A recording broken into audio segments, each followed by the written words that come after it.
Welcome, everyone. Another episode of Our Roots and Tea. And today we actually have a special episode. We may or may not dive into spirituality. Maybe we do. We'll see. But today I have another special guest, the multi-talented Shaina Paulson. Hello. Thank you for coming on board. Sure, thanks for having me. Yep. So before we even dive into Shaina's story, we are continuing our tradition here of trying a new tea every episode. And today I am drinking the Jade citrus mint tea from Starbucks. So they have a pretty good collection of tea. And I don't think Shaina's drinking anything right now. I think she's just chilling, but it's cool. I'll have some tea later. I'll make some matcha. Oh, that sounds good too.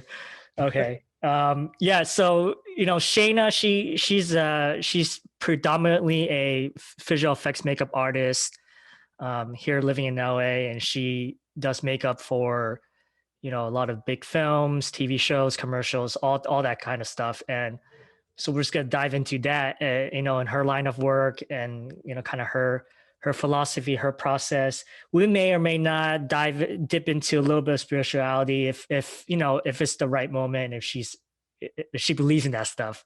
But we'll see how that goes.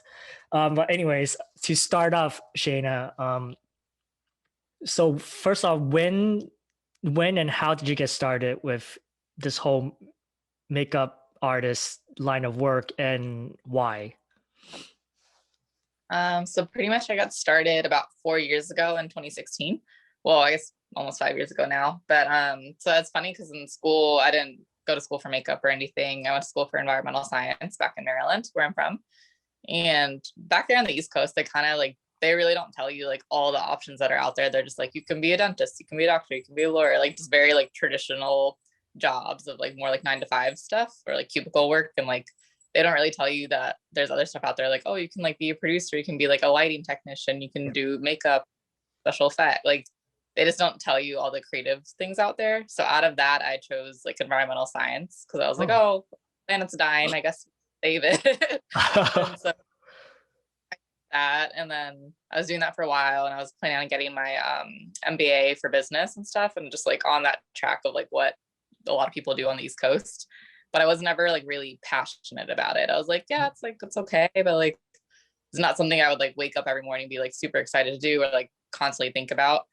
But I always loved like Halloween as a kid, and like horror movies and like creatures, and just like that whole fantasy of like really transforming the whole world for like the audience and the viewer. And I always like loved drawing and painting as a kid, but as an adult, I didn't really like drawing on canvas and pen and paper. Like it just wasn't fun anymore, but I still wanted a creative outlet. And then one day I saw that show. I don't know if you've seen it. It's like on Sci-Fi. It's called Face Off. Face Off. No, I have not.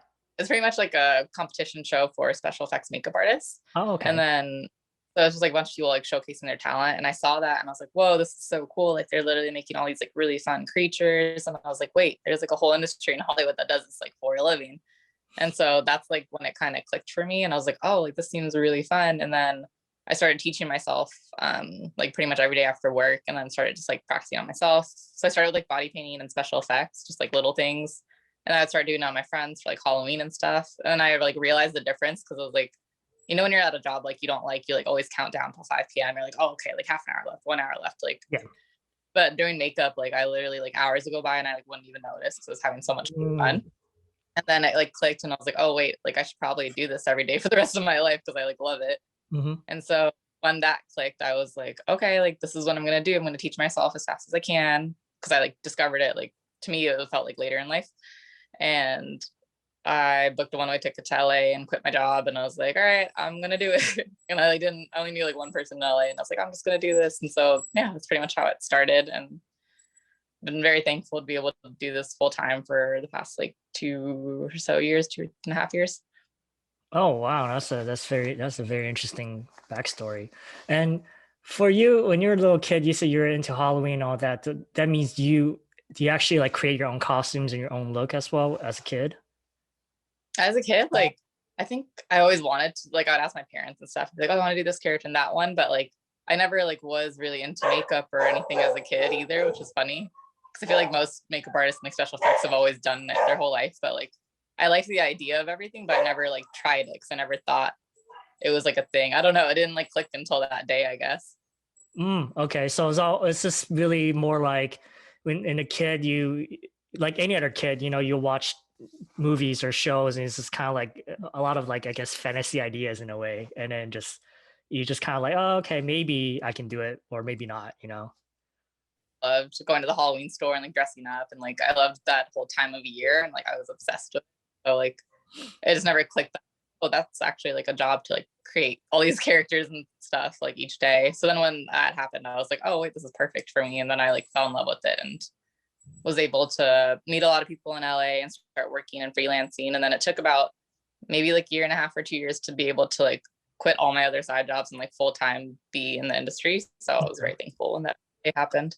Right, right. Oh, that's great. That's great. And I mean, this may not be personal, but Mhm. well, I was gonna dig a little bit into kind of the childhood, right? Because Mhm. you know how it's always, I guess, in a society norm, it's always kind of weird for a female girl to be all into these like monster stuff or doing all these like weird creature art stuff, right?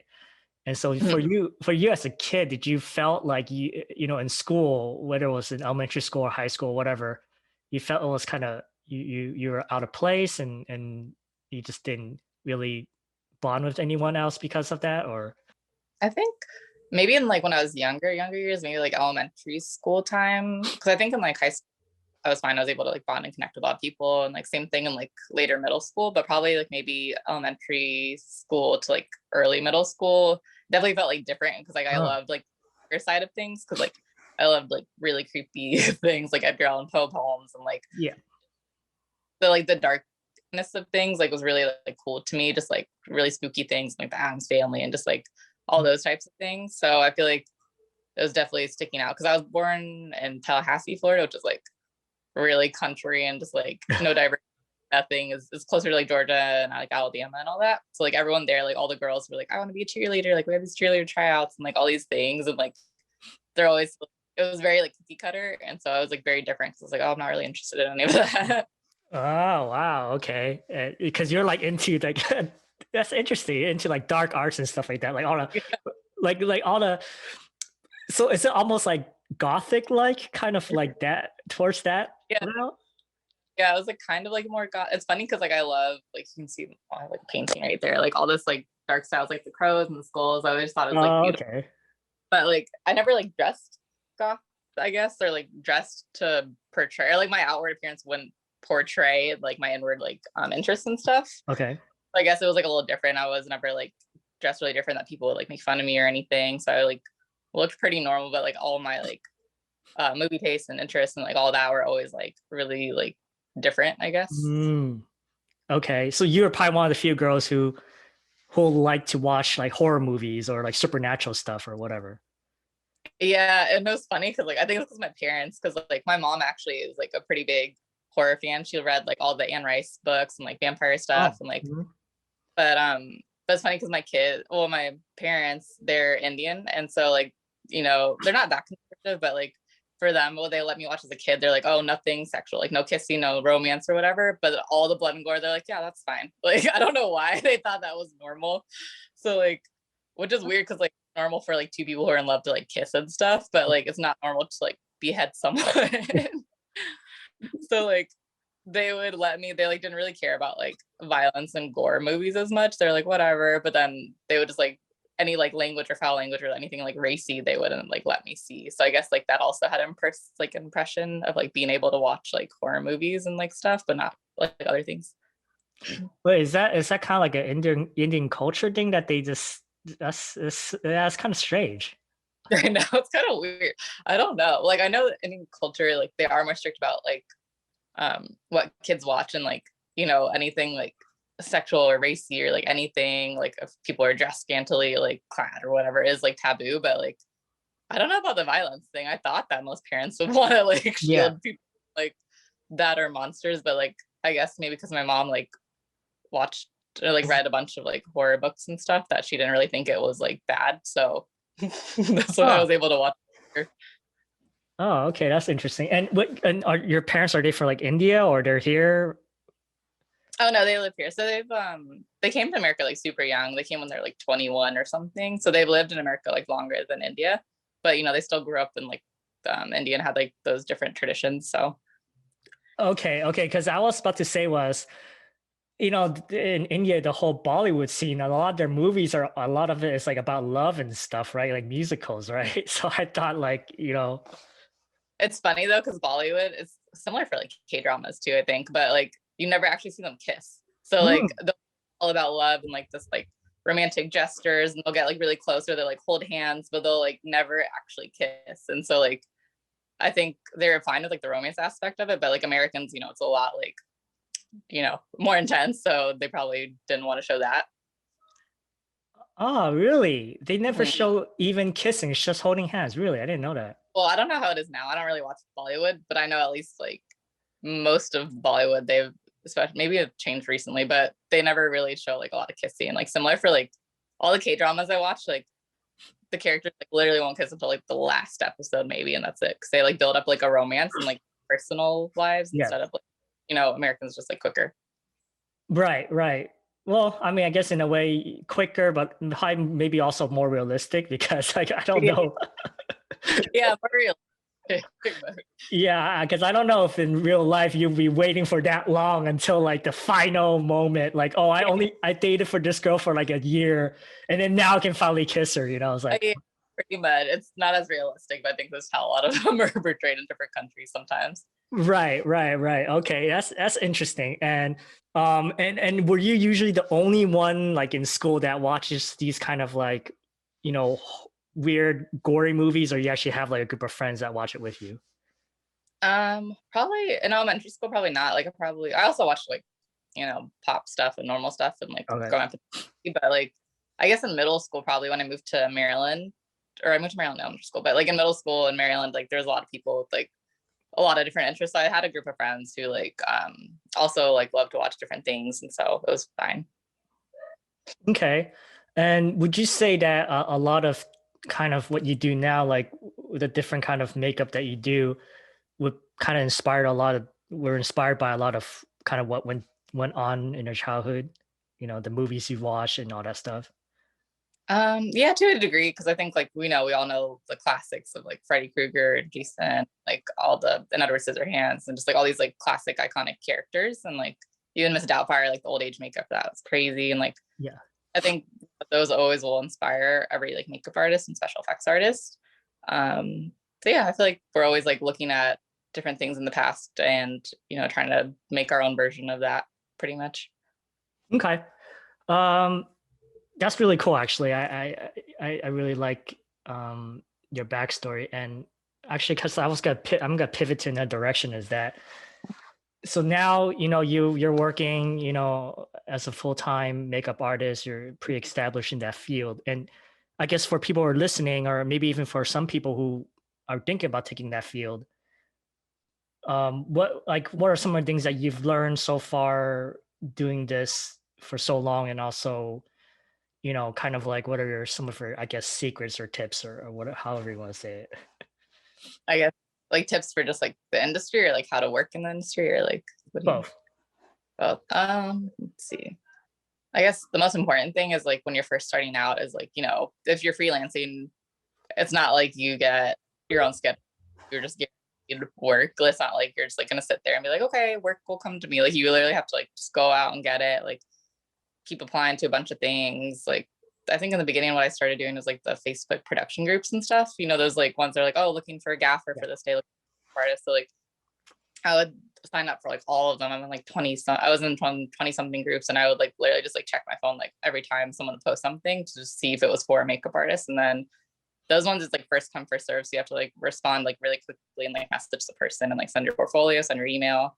So I would just be like on it, like applying for like everything. And then once you do that, you get to like meet a bunch of people on set, and then once they see your like professionalism and ability and like all that, then you get referred. But you just always have to constantly like keep putting yourself out there, meeting a bunch of people, keep advertising yourself, like because you're your own boss. Like you don't have like social media, like marketing person, a financial like an accountant. You have to do like everything yourself. So just be able to be multifaceted, I guess. Okay.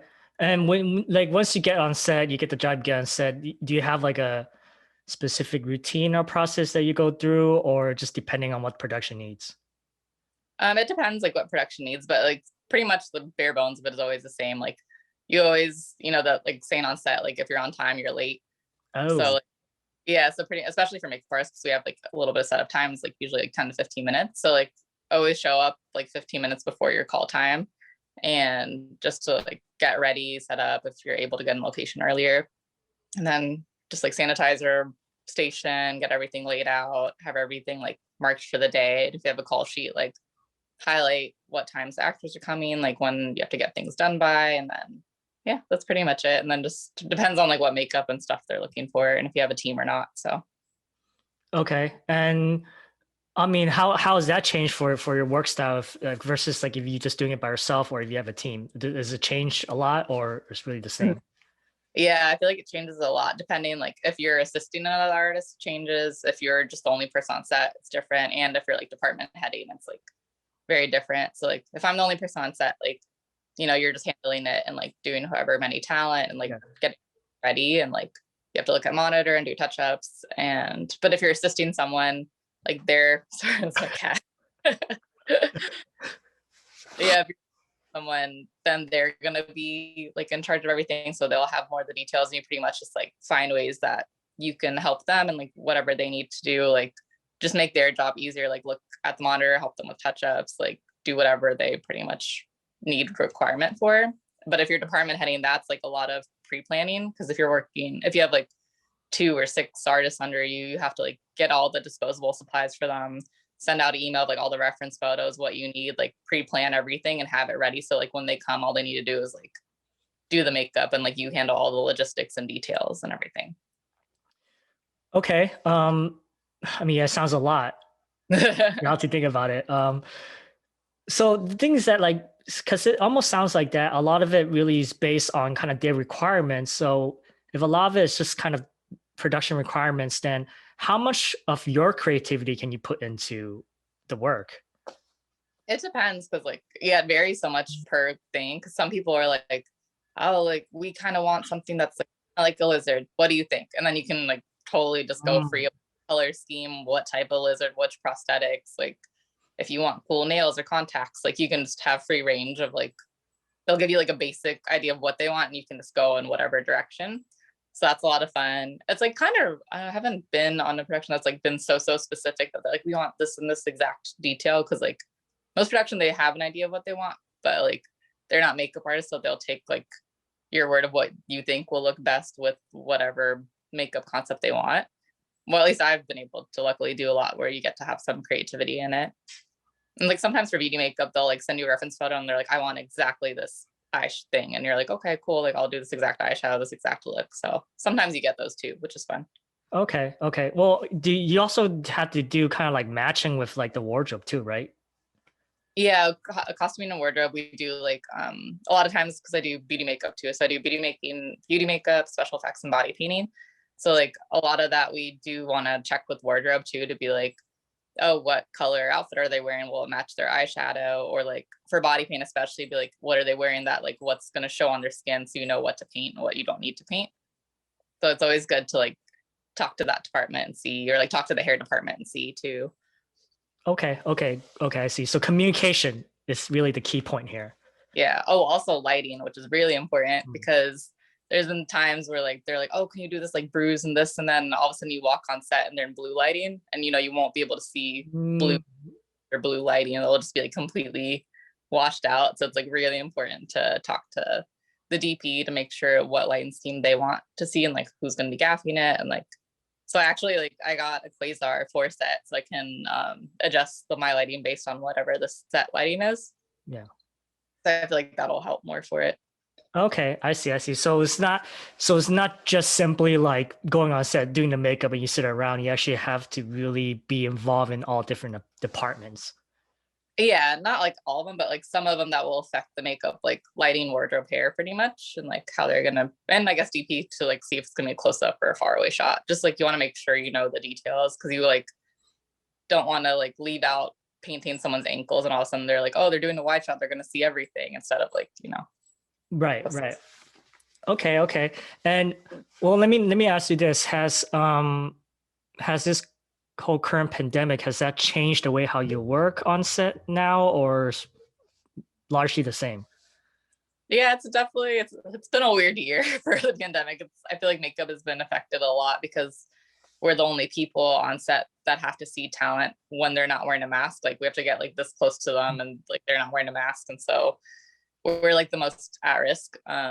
So it's definitely, you know, been a lot of safety precautions. Like we've always been the most clean on set because you have to sanitize everything, but now it's like especially like different materials. Like we can't use any like cloth materials because it's harder to clean, and we have to change certain things and like make everything like kind of clear so you see it.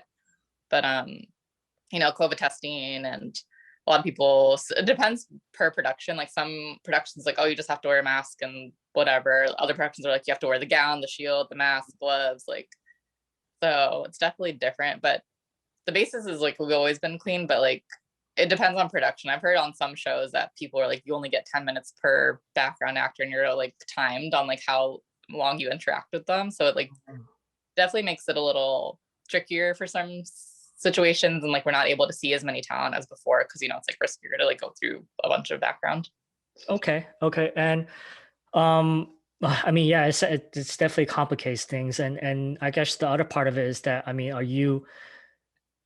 you're not just affected in a way where you have to do more cleaning, but has it affected your line of work in terms of like, oh, there's just not as much need for makeup artists right now?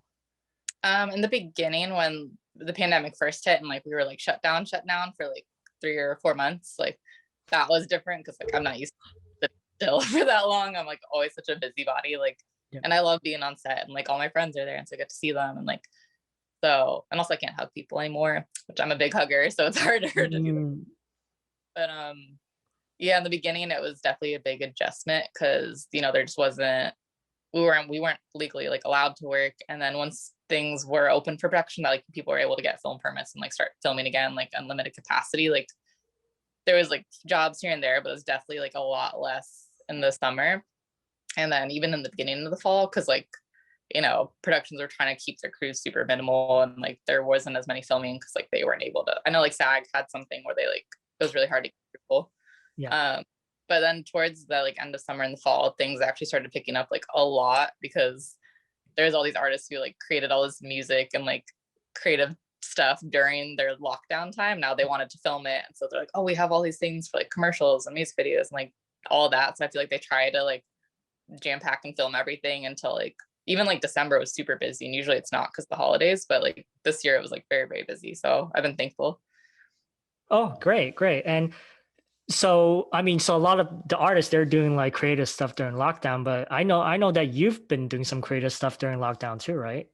Haven't you? Oh, it's like doing a bunch of hobbies because like I'm sure like other creatives, like we can't sit still, so we'll either, you know, people like start writing music and like doing all these ideas. So like I love doing like epoxy resin work.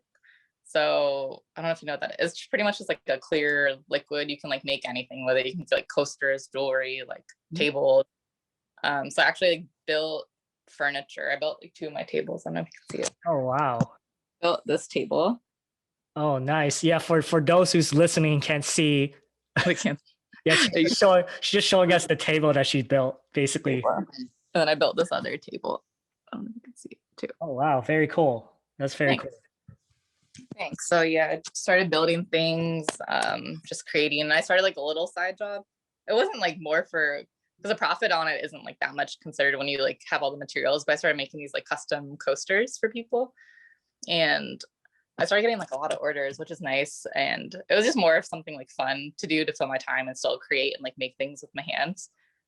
And so I started doing that. Oh, and I learned how to fire spin, which is fun. Yeah, Firespin. I remember about that too. But we'll get to that. We'll get to that. So Yeah. for your custom made coasters and all that, like, did you just like put them on like, I guess what, like Shopify or whatever to sell them, or what's the deal with that? No, I didn't actually. I just literally put on my Instagram story because I made one, I think made one for like my parents or like something for like friend or family member. I just like made it and I like posted me making it. And so a bunch of people started messaging me like, oh, these are so cool. Could I order them? And I was like, oh, like I didn't even think about really selling them. And I was like, yeah, sure. And then I was like, you can do this, just Venmo me and then like I'll ship it to you or like you can either pick it up. And then I started getting like a bunch of orders and like 30 or so people started like trying to place orders, which was really great because it was a way to make like a little extra money during the time we're not working and then something like fun and creative to do because each coaster will be different. But then it was funny because I kind of got bored of it after because I had to do like so many in a row that it like that's fun anymore. And I was like, I think I'm just gonna close my shop now because it started getting like pandemic and like I was able to work again and I was like, I'll just close it. But during the time it was really fun way to like be creative. Okay. And would you say you're a person who I guess it almost sounds like, of course, I'm just assuming, I'm just based on just listening to your observation, but would you say you're the kind of person who gets bored pretty easily and move on to something like really quick? Yeah, kind of. It's funny because I'm not that way with like people or anything because I'll have the same friends for like forever. Really good about that. But I think that's why it fits my personality so well for this profession because like each day is different. We got to go to like a whole new location, different crews, different looks, like different things. So I think, yeah, I wouldn't be able to do something where I'm in the same environment for like years because I would get so bored. Like I love to do it. Like I want to do more TV shows too, but I don't think I could be on a show for like 10 seasons where it's like 10 years of like the same thing. Like I feel like I would just I need like some other like change and like stimulation and stuff. Well, even TV shows is different. I mean, each episode or each season will still be different, right? I mean, That's true. I guess, yeah, I guess it depends on the show. So I shouldn't say that. If it was like a really, really cool show, like if it was like American Horror Story, like I would honestly stay on that for like years because yeah. like that's like each season is so different. The setting is different. The makeups are different. It's like, yeah, okay, I take it back. Something like that. But I was thinking like, I don't know, like Fresh Prince or something. Like that's an amazing show and it's so funny. And like I'm sure it'd be fun to work on, but like I'm the type of person that like I don't like to feel like not plateaued, but like stagnant. So like if once I do one thing really well, I'm like, okay, this is fun. And I have to find like the next thing to like challenge myself and like get out of my comfort zone. So like I guess I just don't like to stay in my comfort zone for very long because I want to like keep growing and evolving and changing.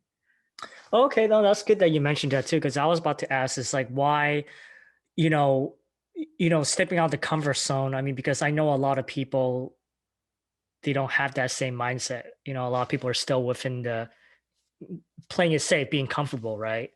And so for you, in your opinion, why do you feel that is so important to not just, I mean, maybe not always step out comfort zone, but once in a while you should. Yeah, I think it's really important to like, push yourself and try new things because like you never know what you're capable of unless you try it. So like not last year, it feels weird. Not 2019, I guess. It feels weird the timing, but it's already been here. Yeah. But like 2019, I would do this thing like every month. I would write down like something new that I did that would like be out of my comfort zone because like I feel like it's so easy in like life and just like in general, people like get into their routine of things, even if you don't have like a routine job. Like people just get like into this comfort of like doing this and that, and they never like think of just trying something new because they're like, oh, I've never done that before. Like I don't think I can do it. But I'm like, why do you not think you can do it? Just because you've never tried it. Like so you might not know that like you like love surfing because you've never tried it and you never like pushed yourself to like learn it and do something new that might be scary to you. So like I use that example because that's one of the things I did because like I can swim, but I don't really like enjoy going in the water and like enjoy like swimming and stuff. And then I was like, oh, I should try surfing because like it seems scary and I don't really like swimming in the ocean. So like I'm just gonna do it. And I did it and I had like a blast. And I was like, oh, this wasn't that hard. Like I was pretty good at it. Like I would do it again. So that's like, I don't know, just like little things like once in a while I feel like it helps for growth because it's easy to be really complacent. You just get stuck and you just like feel like you plateaued and there's no like, I don't know, it's no growth. Life's too short to like just always do the same thing. Okay. And when you say you're writing these down, is it kind of like another form of like journaling or something like that? Is that kind of what you're doing too, or? I actually do journal a lot, but Oh, in okay. 2019, I think I wrote it on my phone, like in a notepad. So it would be like January, I did this and this, February, I did this and this. So Okay. So you just write down the activities that you do, or you actually go on like full on journaling, like, oh, these are my thoughts, and not like really dear diary or whatever, but just like, oh, this thing happened and then I have these thoughts? Well, in 2019, for that section, I didn't really go in depth. I would just write down like all the new things that I've done and like what was different. Yeah. But 2019 was actually the first year that I got this thing called like a passion planner, which is like a calendar, but it's like way more because you really get to like journal and write down like your goals for like the month, the year, 5 years, like what's something that you really want to work on every day. Like you really like put all your, like you reflect on a lot. I'll show you what I have now. So now I have Passion. like, Okay. sorry for people who don't have video. Yeah, This but one's people like don't. planner. Oh, So nice. like that one is like really cool because they get to, you really like write down literally like your journey, what you want, like have like this whole plot of like different things for like your life goals with personal growth, spiritual health, family, money, relationships, career, like so you have like a lot. So now I started journaling a lot. Yeah, for those listening, her journal is filled with words. It's filled, and kind of interested in knowing a little bit about, actually, now since we're mentioning about your journaling experiences. Um, my guess is that you actually write something down like in every section, right? Or do you skip some sections? No, I try and fill out each section. This one is like a pretty in-depth, so like took me a while. I can't like do it all in a day, so I'll, like break it up to like I'll do something today and something tomorrow. But daily I do reflect on like what I've done for the day, what are 3 things I'm grateful for, and like what are my goals for like the next day and stuff. So Okay, and what kind of, I guess, observations or insights have you gained from doing all this journaling? I feel like it will honestly like change my life so much because like ever since 2019 when I started journaling and writing my calendar and stuff, like of all my goals and like writing it on paper, like I feel like I just like attracted so much more abundance and was able to like clearly see like my progress and how far I've moved on since like the last time I journaled, and like I was able to find just that more opportunities and get more like in tune and like focused on things that I want. Okay, and do you actually go back to read some of these entries, or you just write it and leave it? Yeah, at the end of each month, so they do like a summary thing, so you like go back and look at like the stuff you wrote in the beginning to be like, what was your goals for this month, like what was your, I don't know, just anything that you wanted to do for the month, and like did you achieve it, and if you didn't, why, like how did you spend your time, like what did you focus on, like was it a good month overall, and you like reflect each month, which is nice. And I guess to kind of follow up on that, I'm sure some people may want to know about like your spiritual growth part, Mhm. if you have written anything there. So how's your spiritual journey been going?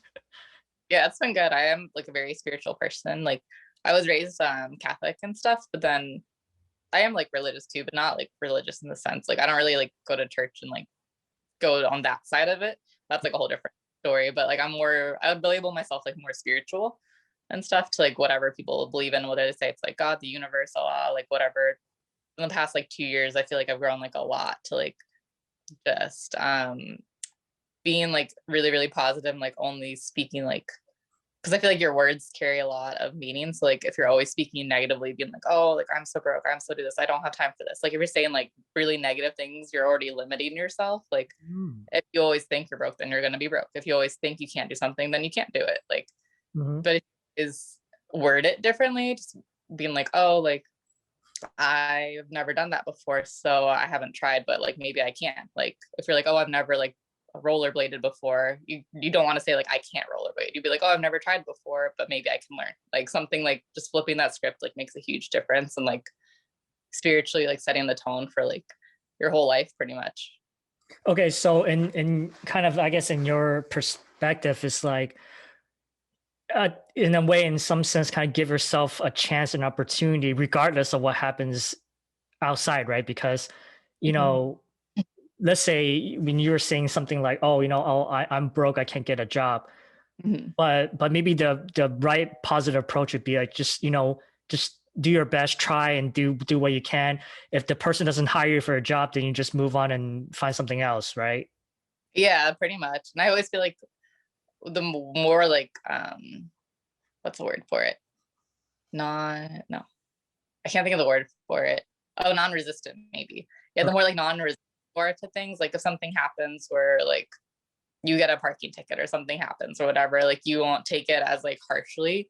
you'll just be like, okay, like little things won't get to you as much once you're very like spiritually like just calm. Cause I feel like when you know like a lot of things, like everything happens for a reason. So like if you didn't get like one opportunity, you're not like gonna be like so like harsh about it and be like, oh, like you're not gonna be really hard on yourself, really like down or depressed. You're gonna be like, okay, like this opportunity didn't happen because I'm supposed to find something even better. Like this door closed because like if it didn't, I wouldn't have found this one, which was like more suited for me. So I feel like once you like realize like everything is happening for your highest good, like you're able to like be a lot more like at peace with everything and like trusting and like what your life path is. So Well, okay. No. That's a good way to look at it. And I guess I think maybe a lot of people might think differently because maybe I guess a lot of people they think I guess the more negative side where let's say they don't get an opportunity, mhm. they might maybe be really hard on themselves, like, oh, I must really suck at this. That's why, I didn't get the job. Mhm. So I guess probably that's not the right way to think about things. Is probably should just flip it, right? Like what you said. Mhm. Yeah, I feel like it takes a lot of work because like it's so ingrained in people to like always think that way, and like they don't even realize sometimes how negative those thoughts like how that affects like everything in your life. Like just like even one little thing of like I don't know how we speak about ourselves is like so important that like it really perceives it like carries into how other people perceive us too. If you're always like, oh, like I don't like I don't know, something like I don't like how this finger is shaped. Like so you just always keep saying it and saying it. Like people don't really notice it, but then all of a sudden they'll start noticing it because you think so negatively about it. And it's like some such small cosmetic thing that like no one even thinks about, but because you're projecting that negativity, people start seeing that negativity too. Like Ah, okay, I see. Okay, so then for you on for you personally, like what kind of I guess words or affirmations that you have for yourself, like let's say whenever you wake up in the morning. oh, I started doing this recently too, which is good because I'm not usually like a morning person, as I'm sure you've told by each time I meet. But so I started usually I did 3 things of gratitude at each night. I would write down like 3 things that I was grateful for during the day. But I recently started doing morning affirmations where like I'd wake up and there's like a bunch on YouTube actually, because like sometimes it's easier just to like listen to it. It could be like 10 minutes, 5 minutes, 50 minutes, and I'll just like have these affirmations I repeat. They're like, I'm healthy, I'm wealthy, I'm like abundant, I'm smart, I'm like it's just like I am stuff. It's like I attract everything that like I deserve. I like it's just stuff that's like very positive and it like makes you like start your day on the right foot, I guess. Okay, and then you do that like pretty much every day to kind of train your brain. Hmm. Oh wow, that sounds like like a really huge project or a lot of work. Definitely does. It's actually not because like I don't really like I know it's probably not good too. Like I don't really like meditate and sit down and do it. It's like when I'm getting ready in the morning. So I'll just like play it on YouTube and it'll be like 10 Mm. minutes. And so like when I'm getting ready, I'll like say it back in my head. Like I won't really say it out loud, but you can do either one. So like I'll listen to it and they're like, oh, I am like happy, I am abundant. And you just like hear it and you like replay it in your head while you're like cooking or doing whatever. Like it's not that hard. You just like play it in the morning when you're doing something and you don't realize like it goes by fast. Okay, and when you do that, what I mean, I'm sure there are changes, and if there are, like, what kind of changes have you noticed when you doing that, consistently? I feel like you just feel like overall more positive and like grateful. I feel like you just have a lot of gratitude because like if something happens, you're like, I'm relaying this to like something like something happens with like your house or something like a pipe burst or like something happens and you get like really mad. And you're like, oh, I was like, why is this happening? Like, oh, I'm so mad. Like all days, like this happened to me, and you like get a really like mentality that's negative. But then in other words, you're like, oh, this really sucked, but at least no one was hurt. At least like this wasn't destroyed. At least like this didn't happen. Like I'm really lucky that it wasn't worse. Like so like a bad situation, you're still grateful for like everything that didn't happen in it and like all that. So like you just think of it different once you like start having affirmations because you just think more positive and like with more gratitude. So like certain situations that like might be bad or something, like you just see the positive around it too. Like you realize that it's bad too, but you aren't as like as deeply affected. Okay. So it's really just more about changing the narrative in your head. Hmm. Okay. And but I'm, after doing all the affirmations, doing all these different routines, I'm sure that you probably treat different you treat people differently in a way, right? Or no? Mhm. I've always, even before the affirmations, I'd always try and be like empathetic towards people and stuff and kind. But like, I feel like the affirmations help too because you feel like more connected. That like, everyone's going through their own things. Like, not to take something personally. And like, if someone like, goes off or has a hot temper about something, like instead of being defensive and like reacting to them with anger too, and being like arguing with them back, you might just be like, hey, that person might be going through like they've been going through a lot. Like, you don't know what triggers people and like what leads up to it. So like, or like they're dealing with a health issue. So like you never want to like be super reactive and like make someone's day harder. Like, not saying that you should like sit down and take someone like yelling at you, but like you should just try and be empathetic to what people might be going through, and like don't be as reactive, or like, I don't know, just try and leave people nicer than when you met them. Like, always try and like leave someone with more positivity than you found them. So like in an interaction, whether it be like with the male lady or man, or like anyone that you just have a conversation with, like try and make it a little more positive, like brighten someone's day rather than like make it negative. Okay. Okay. And then that kind of attitude carry towards like your work and just daily lives in general too, I will assume. Mhm. Okay. Yeah, pretty much. Because yeah, on set we deal with like so many people, which is nice because I love like just talking and being around people. So like, yeah, each time I just like leave people with a little more positivity. Great. Yeah, no, I love that. I love your process and your routine because I think that's very important. And I guess the one part of it is because I did want to backtrack and ask you a little bit about the journaling part because I did used to journal a little bit. Oh, Um, nice.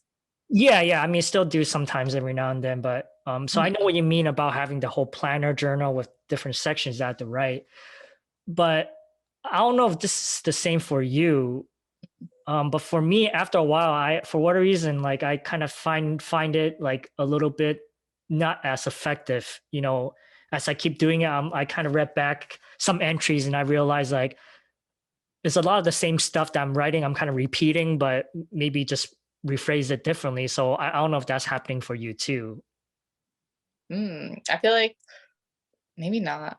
I'm trying to think. I don't know if mine's been like repetitive because mine's like a different format. It's like stuff that's happened during the month that I reflect on. So it's like different. But I do sometimes, I feel like it's people not get lazy, but you don't feel as like motivated to keep writing in it certain times. Cause like sometimes it's a lot. Like you like look at it and you're like, oh, this is a lot of journaling, like a lot of entering, and like you just want to put it off.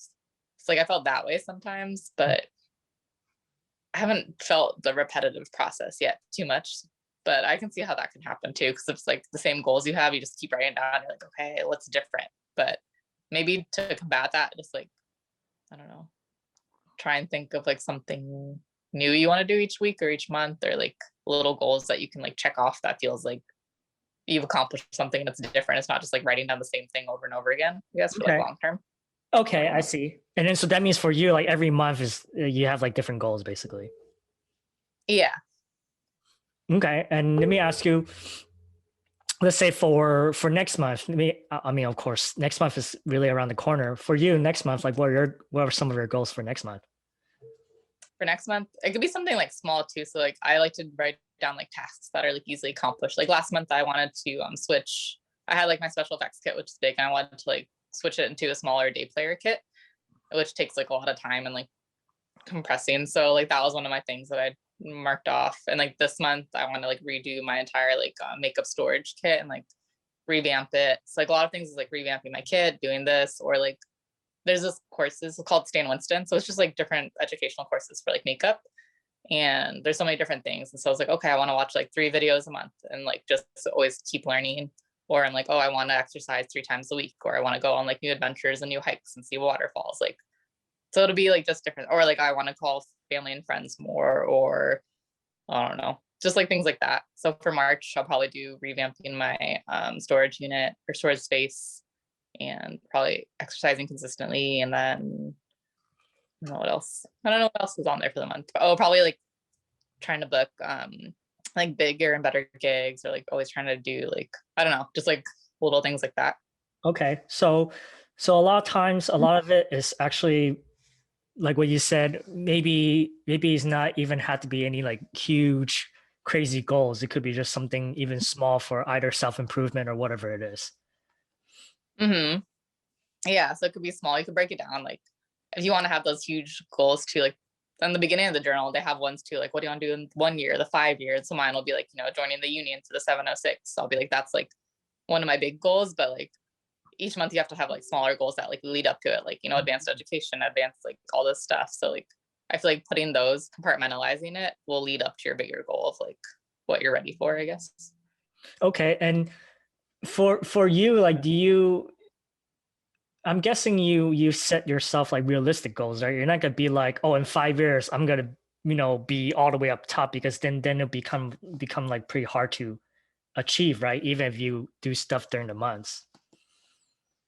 No, sometimes it's funny. I actually don't set like realistic goal, because I hate the term Oh, like realistic, because like I feel like it limits people. So sometimes if you write down in like 10 years, like I want to be a millionaire, and people are like, that's crazy, that's unrealistic. And I'm like, no, it's not. And so like it's might like crazy and out of reach and like whatever, but like if you aim really high, then you might get it, or you might get close to it at least. So like if you want to like aim for level 10, but you're already at a level 1, you might end up at a level 5 or 6, and you're like, oh, that was a lot higher than I thought that I could ever be. So like I like to set like really, really high goals. And then if I'm like, oh, I want to win an Oscar, and people are like, oh, that's crazy, I'm like, no, it's not. It could happen. So like, if I want to win an Oscar. okay.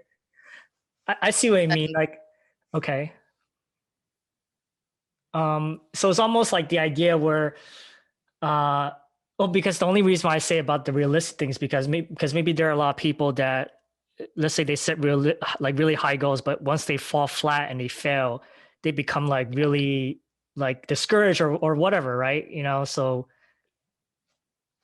That's very like unique to each person, because I can see why that could be like very negative for people, and they'll be discouraged and they don't want to do it anymore. So like I say, like, do it at your own discretion of like what you feel comfortable with. Some people like to write like more attainable goals, or like reachable ones that they're like able to really check off and feel like they're making progress and be like, okay, I did this and this. But like some people like to set like their greatest heart's desire and then work up to that and like keep like getting closer and closer. So I think it just depends on like what you prefer and stuff. Cause I feel like for my thing that I always say is that like, cause I think it was like before when I was like trying to do all these like really grand things and be like, I'm just gonna quit my job, move to somewhere I've never done, and like been in this industry I've never been in. And people are like, people back east, most of them were supportive, but like there would be like one or two who are like, that's not realistic. Why don't you just do like graphic design? That's kind of more easier. That's like it's an easier market. And then I'd be like, no, that's not what I do. And they're like, but it's realistic. And I'm like, your reality is not my reality. Like what you think is realistic isn't realistic for me. Like there is no like realism. It's just like a limit that other people can put on you, but no one can put a limit on you but yourself. Like what you're capable of, like what you're able to do and accomplish. And once you like let go of like that constraint of like you can't achieve and do something, like I've had so many instances where that happened, like something like crazy that I never thought would happen, or like people told me wouldn't, it just like would. So like one of them was like, being like Emmy nominated or something, like on the show that we worked on like a year or two ago. We were like up for consideration to be nominated for the Emmy, but it was like something like that I never thought I would be able to get to that level like that quickly and stuff. But it like happened, and it's because like you keep putting out there and you don't limit yourself, that you're able to like keep soaring higher and higher to different levels. So even for like the car that I got recently, like I was trying to, it was really, okay, sorry, this is like a whole tangent, but that's okay. my car, it relates back to it. My car was like having so many problems and ended up like breaking down like right before I was getting on the highway, which was like super dangerous. And I thought I was gonna like get in an accident, and like the engine shut off and like everything. And like most people would have been like, oh, like this fucking sucks. Like I was blah, my car broke down. I don't have anything to drive. Like whatever, it's like problems, they'd be mad. But to me, I was really thankful. And I was like, oh, thank God it broke down before I got on the highway. I was really safe. Like I didn't get in an accident. Like that was, God or the universe like looking out for me, telling me like, hey, it's time to get a new car. We're going to show you that, but we're not going to get you hurt. So like, but then the car that I wanted, like this hybrid car, and then I wanted like a new one that's a hybrid, blah, blah, blah. And people are like, oh, you're not going to find that in your price range. Like you're not going to be able to do it. That one doesn't exist. And they keep telling me like, it's not realistic, or you're never going to be able to get what you want. And I was like, no, I will. Cause I was so confident that like, I'll just be able. And I managed to find this like crazy deal through like Costco that was like $6,000 less than like anything. So I was able to get exactly what I wanted, because I wasn't limiting myself to what other people were telling me was realistic. So something similar to that. Like you never know what you're able to achieve until you like take off the limits other people put on you. Okay. So would you say, well, not would you say, but because you said you're from Maryland, from East Coast, and then I mean, I don't know if it's like a small town that you're from or a big city, but Mhm. there's so much of it is really a lot of times like the people you're surrounded by, right? Because I think what's very common about being from like small towns or whatever is that there do tend to be a lot of people who you could say they're toxic in many ways, and also very I guess living like the more comfortable lifestyle, so then they feel like, okay, that's kind of the small town life, so that's why they're telling you like, hey, these are not realistic. And Mhm. I don't know if I'm right about that or not. No, it's true. Like where I'm from isn't like really a small town because they're close to DC and stuff, and like we're in the suburbs, but it's like a very big metropolitan suburb.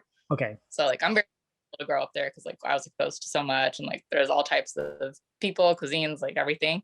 But it still is kind of like that hometown Mm, feel. So like a lot of people from there don't really move out of there. They don't venture that far, or like they'll follow in the footsteps of like what everyone else is doing or what they think they have to do, even if they're not happy. So like they'll be at a job that they're like miserable at, but they're like, oh, I have to do this because like everyone's miserable and I'll just have fun on the weekends or I'll have fun on vacation. But like majority of their life, they're not having fun and like not enjoying it or not feeling rewarded. But they just accept that as like that's what life is and that's what they have to do. And so I feel like a lot of them, since they're in that mentality and that's what they think is normal, that they'll try and project that onto other people that like try and go for something different. They're like, oh, like you can't do that, like that's breaking the mold, or like that's never going to work, you have to be at something stable that you hate. And you're like, what, why? So yes, my friends back home, but a lot of them are more in like a lot of people in that area are from like a more like I don't know, traditional lifestyle, even if it's not happy. wow, that's yeah. No, that sounds terrible. No, I know what you mean. I know exactly what you mean. And then it also sounds like you are definitely not the popular girl because you're like, oh, why do I need to do all this? No, I love them. I'm not talking shit about any of them. I love them and like whatever. Like if you enjoy that, like more power to you. But I just know a lot of people aren't happy doing that. So Right. And of course, that's why you kind of decide like, hey, you know what? These are the people that I'm gonna break away from, and I'm gonna just do my own thing, move to LA. That's kind of was your decision at the time. yeah, and like people, I always have respect for people who like. Sorry, I hope it's on my throat. For people who like go what they want to do, even like if they don't succeed at it or they realize they don't like it or it's not for them. Like at least they tried. So if someone's like, I want to start my own startup like IT firm or like my own, I want to develop my own app or whatever, and it's risky and like maybe you like it, maybe it doesn't, maybe like something whatever, if it works out or not, at least when you're like 80 or 90 you won't be like regretting not trying. You won't be like wondering, oh, what if I did this, my life would have been different. Like you'll know what happened because you tried it. And like yeah. Okay. So sounds like for you, the main theme for you is more like you just don't want to be regretting at the end of Hmm. your life and being like, oh, I could have done this, but I didn't. Yeah, and I feel like so many people will do that. They'll like play it safe, which is fine. I'm not pressuring anyone to like do with people things that they don't want to or makes them uncomfortable. But like, Yeah. I just feel like so many people like regret like not going on that solo, not doing this, taking this investment, not like I don't know. There's just people who like get really scared of like the unknown or like just taking a risk and like not having the safety net that like it'll stop them from like pursuing things they really really love and care about and are passionate about. But when you think about it, like a lot of people are safer. Like I've met people who are like from like different countries who go to film school and have like literally no family, no friends, like don't speak the language. They like take like really big risks and just because they love it. But like a lot of people here, like maybe they move like a state or two away, they still have family and friends who can help them if something goes bad. They'll still be able to like get a job somewhere else if something goes bad. Like you're able to bounce back like a lot more than people think because it seems scary at the time. But Mm, okay. No, that's a good thought actually. Yeah, because I did think about that myself too, where like, oh, because there are so many, I guess like we said, like jobs or whatever, you can always kind of come back to it later if you need to like, do something else, right? And mhm. that's actually an interesting thought. I agree with that actually. And okay, so the last question, before we wrap it up, because Mhm. we are getting close on time now. Oh, sorry, I can talk forever. Sorry. No, it's cool. No, it's not. No, nothing to do with you. I mean, that's the that's the whole point about this is, is for us to share. I guess the last question would be, at least right now, um, currently in your life right now, do you feel like you have any regrets right now? Like, I'm sure people always regret something, but like not any off the top of my head, which I think is a good thing. So like, I'm trying to think. At first, like when I first started doing makeup, and I was like, oh, I regret like not doing this sooner, and like not just whatever, like knowing it sooner, like trying sooner. But then I was thinking, I'm like, no, like everything happens for a reason. So like, um, if I wasn't maybe able to see like a whole other perspective of like going to college, studying something different, meeting a bunch of people, like living, doing a 9 to 5, and like living all this other stuff, like I wouldn't appreciate it as much as I did if I started it later. And like I appreciate it more now that like I've had another perspective. So I don't think I have any like major life regrets. So that's good. Oh, that's good. No, that's great. That means you're I guess in the words that people say is that you're living the life, right? Supposedly. Hope so. I'm trying to. Okay, cool. Yeah, and so that's a good way to end it, to tell listeners, just not to have any regrets and go live that life, right? And do what you want to do, what you're passionate about. That's really the main thing to take away from here, before we end it. And also, actually, another thing I forgot to mention, I think it was like what, last week? It was like Shayna's birthday, so I'm just gonna say happy Oh birthday. yeah. Oh, thank you. Any information, anything that you guys want to know, I'll post in the description for you to do some research, or anything that we mentioned today. And I'll probably even recommend some, I guess, some planners that, not the specific one that Shayna uses, but just some planners or journals that people can write, and just, just for to get into that habit. But and yeah, and please continue to listen to any upcoming episodes. We're always talking about these kind of stuff, which is always very interesting. And so we're gonna be back again pretty soon, probably most likely next week, every week pretty much. So thank you for listening, and yeah, see you all.